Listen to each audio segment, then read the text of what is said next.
Hello everyone, तो कैसे हो आप लोग। और आज मैं आ गया हूँ आप लोग के लिए लेके ऑडियो मैरी मी का एपिसोड 2। तो चलिए फिर बिना किसी देरी के सीधा चलते हैं एक्सप्लेनेशन की तरफ। तो एपिसोड 2 की स्टार्टिंग में हमें वोजू को दिखाया जाता है जो कि अपने घर पे होता है और सो रहा होता है। तभी वो एक सपना देख रहा होता है जिस सपने में उसका और उसके मॉम डैड का एक्सीडेंट हो जाता है और फिर वो डर के मारे उठ जाता है, जिसके बाद वो उठ के अपनी मेडिसिन लेता है। फिर हम देखते हैं कि वो अपने ड्रीम की यादों को याद करता है और उसमें एक्सीडेंट के टाइम पे कोई उसके पास आता है और उसको देख के इग्नोर करके वहां से निकल जाता है और तभी सीन कट हो जाता है। दूसरी तरफ हम मेरी को देखते हैं जो कि अपने घर पे बैठी हुई रहती है और किम्बुजू के साथ बिताए गए सारे पल को याद कर रही होती है, जिसके बाद वो खुद ही से पूछ रही होती है कि क्या मुझे उसे कॉल करना चाहिए या नहीं, जिसके बाद वो उससे कॉल कर ही देती है। जिसके बाद नेक्स्ट सीन में हम देखते हैं कि वो दोनों साथ में कैफे में बैठे हुए रहते हैं। जहाँ पे वोजू तो पहले उससे उसकी हाल के बारे में पूछता है, लेकिन वो बोल देती है कि वो अभी डॉक्टर के पास नहीं गई। जिसके बाद वो उससे पूछती है कि क्या उसकी शादी हो गई है, लेकिन वो बोलता है कि नहीं, अभी तक मेरी शादी नहीं हुई, वैसे तुम मुझसे ये सब क्यों पूछ रही हो। जिसके बाद वो उससे बोलती है कि अब मैं जो भी कहूंगी तुम प्लीज मुझे गलत मत समझना, लेकिन मैं चाहती हूँ कि क्या तुम मेरे एक दिन के लिए हस्बैंड बन सकते हो। लेकिन वो जो उसकी बातें सुन के चिढ़ जाता है। जिसके बाद वो बोलता है कि मुझे लगा था तुम यहाँ पे मेडिकल बिल्स के बारे में बात करना चाहती हो। जिसके बाद फिर वो वहां से जाने लगता है। तभी मेरी उसे रोकती है और वो बोलती है कि तुम्हारे हाँ और ना बोलने पे ही मेरी लाइफ डिपेंड करती है, ये चीज मेरे लिए बहुत ज्यादा जरूरी है। मैं तुम्हारे सामने हाथ जोड़ के रिक्वेस्ट करती हूँ, बस एक बार तुम मेरी बात सुन लो। जिसके बाद वोजू भी उसकी बातें सुनने के लिए मान जाता है। तभी मेरी उससे बताती है कि मुझे बस तुम्हारा एक दिन का काम है, मैं चाहती हूँ कि तुम बस एक दिन के लिए मेरे हस्बैंड बन जाओ और मेरे साथ डिपार्टमेंटल स्टोर पे चल। जिसके बाद वोजू उससे पूछता है कि तुम ऐसा क्यों कराना चाहती हो। तभी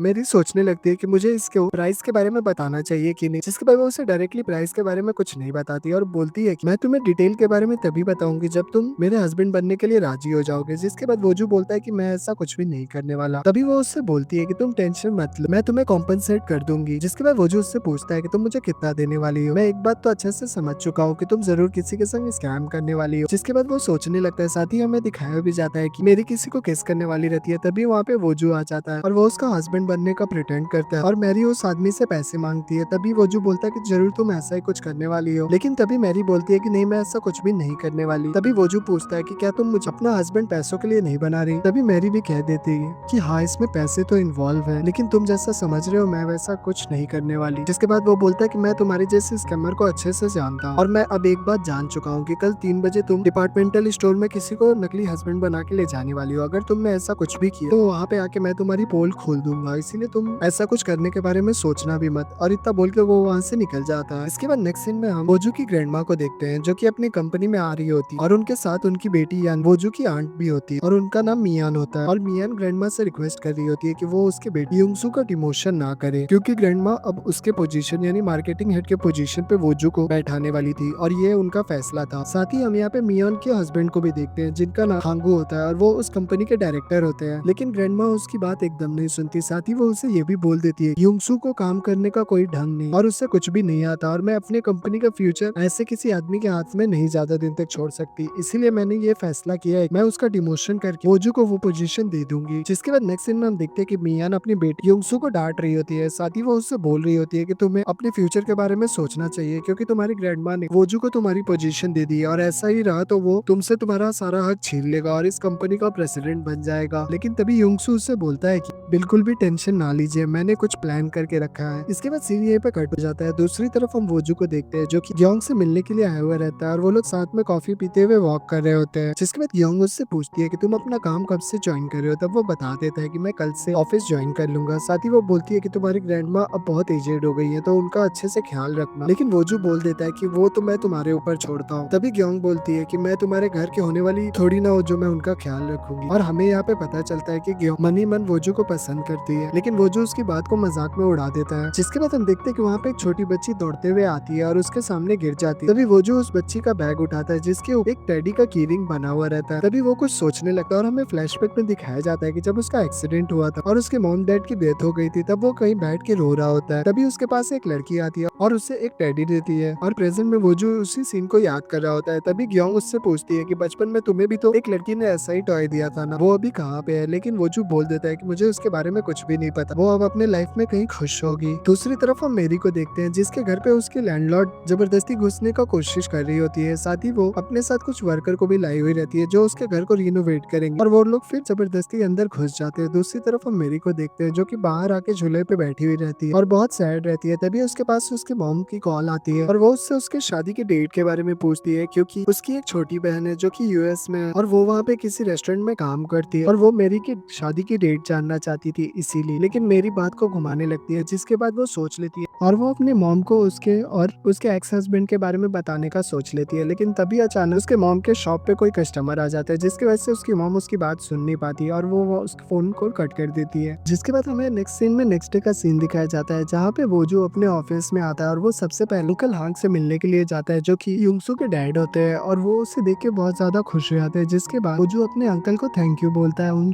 उसकी इतनी अच्छी परवरिश करने के लिए। साथ ही वो बोलता है कि मुझे बस आपकी गाइडेंस की जरूरत है, और हांगू भी उसकी बहुत ज्यादा तारीफ करता है। जिसके बाद नेक्स्ट सीन में हम देखते हैं कि ऑफिस के सारे स्टाफ का प्रेसिडेंट के साथ एक मीटिंग हो रहा होता है, साथ में वहाँ पे बोर्ड मेंबर्स भी आए हुए रहते हैं। वहाँ पे वो लोग नए प्रोडक्ट लॉन्च के बारे में डिस्कशन कर रहे होते हैं। तभी युंगसू पैकेजिंग के कॉन्ट्रैक्ट के बारे में बात उठा देता है और वो बोलता है कि पैकेजिंग का कॉन्ट्रैक्ट एक्सपायर होने वाला है, और इस चीज के बारे में हमारे मार्केटिंग हेड वोजू को कुछ भी पता ही नहीं है। और इस बात से वोजू बहुत ज्यादा टेंस्ड हो जाता है, क्योंकि उसने तो आज ही ज्वाइन किया था, उससे इस बारे में कुछ भी खबर नहीं रहती। तभी हम फ्लैशबैक में देखते भी है कि युंगसू ने जानबूझ पैकेजिंग का कॉन्ट्रैक्ट कम टाइम के लिए बनाया था ताकि वोजू फंस जाए। प्रेजेंट में हम देखते हैं कि उसकी ग्रैंडमा उससे बोल देती है कि तुम्हें कैसे भी करके पैकेजिंग कंपनी के संग कॉन्ट्रैक्ट रिन्यू करवाना होगा, वरना हमारे कंपनी को बहुत बड़ा लॉस हो जाएगा। जिसके बाद नेक्स्ट सीन में हम देखते हैं कि वोजू की मार्केटिंग टीम पैकेजिंग कंपनी को कॉल करती है और उनसे कॉन्ट्रैक्ट रिन्यू के बारे में बात करती है, लेकिन वो और कोई नहीं मेरिया की ही कंपनी होती है। यहाँ पे मेरिया की स्टाफ उससे बोलती है कि हमें कॉन्ट्रैक्ट अमाउंट का 10 टाइम्स ज्यादा अमाउंट चाहिए, तभी हम लोग कॉन्ट्रैक्ट रिन्यू करेंगे। जिसके बाद वो लोग फोन काट देते हैं। तभी हम इधर देखते हैं कि मेरी के पास मॉर्निंग में युंसू ने कॉल किया था और उससे बोला था कि जब कंपनी की तरफ से कॉल आए तुम 10 टाइम्स ज्यादा अमाउंट मांगना, लेकिन उसने अपने बारे में कुछ भी नहीं बताया रहता और फोन काट देता है, और इसी वजह से मेरी ने ये इतना बड़ा अमाउंट डिमांड किया हुआ रहता है। जिसके बाद जब ये बात ओजू को पता चलती है तो वो बोलता है कि ठीक है, तुम कंपनी के सीईओ के साथ मेरी डायरेक्ट मीटिंग करवाओ, मैं खुद उनसे नेगोशिएट करूंगा। दूसरी तरफ हम ब्यूटी डिपार्टमेंट स्टोर के सीईओ को देखते हैं, जिसके पास उसका असिस्टेंट आता है और उससे बताता है कि हम लोग कुछ भी करके वो प्रोग्राम के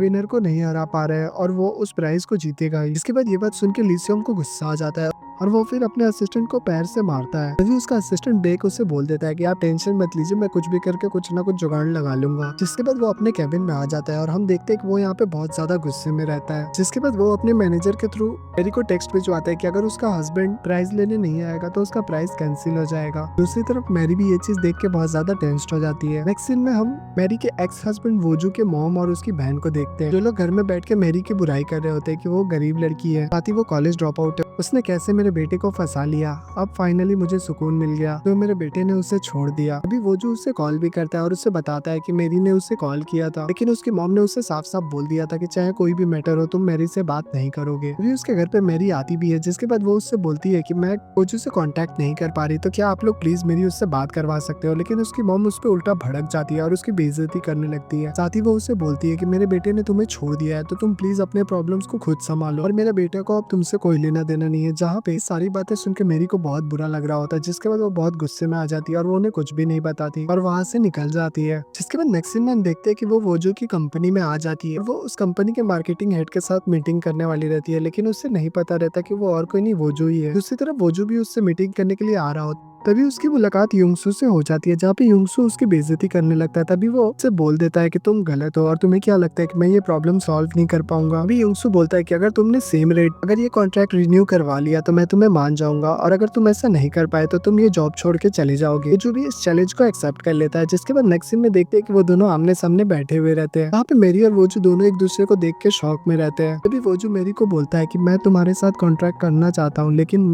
अगर तुम इतना ज्यादा रेट मांगोगी तो मेरी कंपनी तुम्हारे साथ कॉन्ट्रैक्ट तोड़ देगी। जिसके बाद मेरी भी उसे बताती है कि जब वो वॉशरूम में थी तो उसने सुना था कि तुम्हारी कंपनी ने ऑलरेडी बहुत ज्यादा पैकेजिंग प्रिंट करवा चुकी है, तो अगर मैंने कॉन्ट्रैक्ट तोड़ा तो तुम्हें बहुत ज्यादा नुकसान होगा, इसलिए हम दोनों अब सेम पेज पे हैं। जिसके बाद वो उससे बोलती है कि क्या हम लोग यहाँ पे अकेले में बात कर सकते हैं। तभी वो जो अपने असिस्टेंट को बाहर भेज देता है, जहाँ पे मैरी उससे बोलती है कि अब बस इस प्रॉब्लम का एक ही सॉल्यूशन है, तुम मेरी हेल्प कर दो मैं तुम्हारी हेल्प कर दूंगी। लेकिन वोजू तो पहले मना कर रहा होता है, लेकिन जैसे ही उसे याद आता है कि उसने युंगसू के संग क्या चैलेंज लगाया, तब वो ना चाहते हुए भी इस बात के लिए मान जाता है और मैरी भी उसके संग कॉन्ट्रैक्ट साइन कर लेती है उसके रेट के हिसाब से। जिसके बाद नेक्स्ट सीन में हम इवेंट का सीन देखते हैं, जहाँ पे वोजू और मैरी साथ में पहुंच गए थे। तभी डिपार्टमेंटल स्टोर के सामने मैरी वोजू से बोलती है कि मैंने तुम्हें रजिस्ट्रेशन नंबर, साथ ही हमारी शादी के डेट और हमारा एड्रेस तुम्हें मैसेज किया था, क्या तुमने उसे याद कर लिया है। लेकिन वोजू मना कर देता है और बोलता है कि मेरे पास इन सब चीजों की टाइम नहीं थी। तभी मैरी बोलती है कि ठीक है कोई बात नहीं, मैं अंदर सब कुछ संभाल लूंगी, तुम बस मेरे साथ में चलो। जिसके बाद नेक्स्ट सीन में वो लोग लिफ्ट में होते हैं, वहाँ पे मैरी उसे ग्लासेस देती है और बोलती है कि तुम प्लीज इसे पहन लो, क्योंकि मैंने अपने एक्स हस्बैंड की जो फोटो यहाँ पे सेंड की थी उसमें उसने ग्लासेस पहने हैं। साथ ही उसे वो रिंग भी देती है पहनने के लिए ताकि वो लोग कपल लगे। अभी वोजू उससे समझाने लगता है और उससे बोलता है कि तुम्हें पता भी है कि ये कितना रिस्की स्कैम करने वाली हो तुम, अगर तुम पकड़ी गई तो तुम्हें इसके लिए जेल भी हो सकती है। लेकिन मेरी उससे बोल देती है कि अब मेरे पास कोई और ऑप्शन नहीं है, मैं कुछ भी नहीं कर सकती, मेरे पास रहने के लिए घर भी नहीं है और मेरे ऊपर लोन भी है, मेरे पास बस अब यही रास्ता है। दूसरी तरफ हम लिसियम को देखते हैं जो अपने असिस्टेंट बेक के वो डांट रहा होता है, तुम कुछ भी करके उस प्राइस को लेने से उन लोगों को नहीं रोक पाए। तभी बेक उससे बताता है कि मैंने तुम्हारे फादर से बात कर ली है और उन्हें बता दिया है कि तुम सोशल इवेंट एक घर को डोनेट करने वाले हो और ये चीज से हमारे स्टोर की बहुत ज्यादा एडवर्टाइजमेंट होगी और हमें पब्लिसिटी मिलेगी, और उन्होंने इस बात के लिए अप्रूव कर दिया है। और ये चीज सुन के लिसियम भी शांत हो जाता है और मान जाता है। दूसरी तरफ हम ब्यूटी डिपार्टमेंट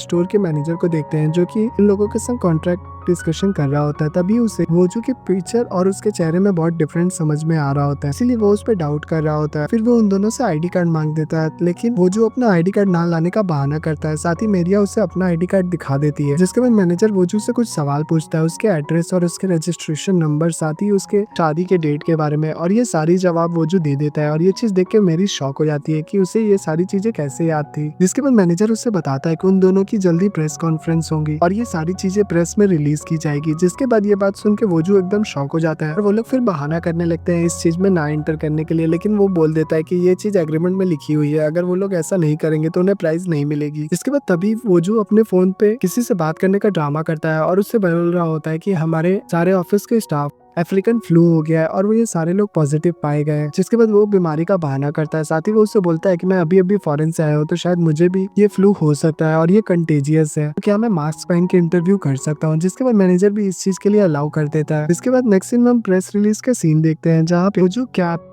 ग्लासेस और मास्क लगा के फोटो खिंचवाता है। दूसरी तरफ मेरी फूल से अपना चेहरा छुपाती है। इसके बाद नेक्स्ट सीन में हम बैग को देखते हैं जो कि मेरी के साथ में बैठा हुआ रहता है और वो उसे घर की चाबी देता है, साथ ही उसे घर के पेपर और एग्रीमेंट को साइन करने के लिए बोलता है। इसके बाद वो उसे बोलता है कि चलो मैं तुम्हें घर दिखा देता हूँ, लेकिन उसे वोजू दिखाई नहीं दे रहा होता। तब वो उससे पूछता है कि तुम्हारा हस्बैंड कहाँ है। तभी मेरी बहाना मारती है कि उसे फ्लू हो गया है शायद, इसीलिए वो जल्दी घर निकल गया है क्योंकि उसे हॉस्पिटल जाना है। तभी बाहर निकलते ही उसे रास्ते में वोजू मिल जाता है, जहाँ पे वोजू पहले हॉस्पिटल का बहाना करता है, लेकिन वो बोलता है कि ठीक है मैं तुम्हें हॉस्पिटल छोड़ देता हूँ। लेकिन लास्ट में वोजू बोल देता है कि शायद मैं अब ठीक हो गया हूँ, मुझे हॉस्पिटल जाने की जरूरत नहीं है। जिसके बाद फिर उन दोनों को ना चाहते हुए भी साथ में वो घर देखने के लिए आना पड़ता है। अभी हम देखते हैं कि वहाँ पे युंगसू और उसके मॉम भी किसी से मिलने के लिए आए हुए रहते हैं और दूसरी तरफ बेक इन दोनों को लेके उनके घर पहुंच जाता है, जहाँ पे वो उन दोनों को उस घर में ड्रॉप करता है। साथ ही उन लोग को बता भी देता है कि वो जस्ट इस घर के सामने वाले घर में रहता है। तभी मेरी उससे बोलती है कि हमें ये सारी चीजों की नॉलेज की जरूरत नहीं, क्योंकि हमें इन सारी चीजों की जानकारी की जरूरत नहीं, क्योंकि हम लोग इस घर को बेचने वाले हैं। लेकिन तभी बैक उन लोग को बोलता है कि तुम लोग इस घर को इतनी जल्दी नहीं बेच सकते, तुम्हें कम से कम 3 महीने तक इस घर में रहना होगा, तभी तुम इस घर को बेच पाओगे। साथ ही तुम लोग 3 महीने से पहले डाइवोर्स भी नहीं ले सकते, अगर तुमने ऐसा किया तो फिर प्रॉपर्टी कंपनी तुमसे वापस ले लेगी। ये बात सुन के दोनों एकदम शॉकी हो जाते हैं। जिसके बाद वो उन लोगों को रेडी होने के लिए बोलता है और वो बोलता है कि वो अपने घर पे जा रहा है। फिर बैक के जाने के बाद वो जो मैरी के ऊपर बहुत ज्यादा गुस्सा कर रहा होता है और उससे बोल रहा होता है कि तुमने हम दोनों को कैसे सिचुएशन में फंसा दिया है, तुम देख लो, अगर कंपनी वालों को थोड़ा भी शक हो गया तो वो तुमसे ये घर ले लेंगे, साथ ही वो हम दोनों पे केस भी कर सकते हैं। और ये सारी बातें सुन के मेरी भी बहुत ज्यादा परेशान हो गई रहती है और उसे कुछ भी समझ में नहीं आ रहा होता है। वो वोजू से ही पूछने लगती है कि तुम ही बताओ मुझे क्या करना चाहिए, लेकिन वोजू बोल देता है कि मुझे इन सब के बारे में कुछ भी नहीं पता, मैं अभी जा रहा हूँ। जिसके बाद वो अपना चश्मा और उसके दिया हुआ रिंग उसके सामने रख के वहां से निकल जाता है। लेकिन बाहर आने के बाद उसे बुरा लगता है और वो उससे कॉल करके उससे माफी मांगने लगता है। तभी अचानक सामने युंगसू और उसकी मॉम उसे देख लेते हैं और वो लोग उससे पूछने लगते हैं कि वो यहाँ पे क्या कर रहा है। तभी वो बोल देता है कि वो तो अपने दोस्त से मिलने के लिए आया था, लेकिन वो लोग यहाँ पे क्या कर रहे हैं। लेकिन युंगसू की मॉम उसे बताने नहीं देती कि वो लोग चेयरवुमन से मिलने के लिए आए हुए हैं। लेकिन तभी वहाँ पे बेक आ जाता है और वो वोजू को देख के उसके पास आ जाता है। तभी वोजू उससे बोलता है कि चलिए हम लोग चलते हैं, आप रेडी हो गए तो हम लोग यहाँ से निकलते हैं। लेकिन जैसे ही वो लोग निकलने वाले रहते हैं तभी बेक उससे पूछ लेता है कि तुम्हारी वाइफ कहाँ है। और ये बात सुन के युंगसू और उसकी मॉम दोनों शॉक हो जाते हैं। तभी पीछे से मेरी भी उसी टाइम घर से बाहर निकल रही होती है। ये सारे लोग आमने सामने आ जाते हैं। इसी मूवमेंट पे हमारा एपिसोड 2 एंड हो जाता है।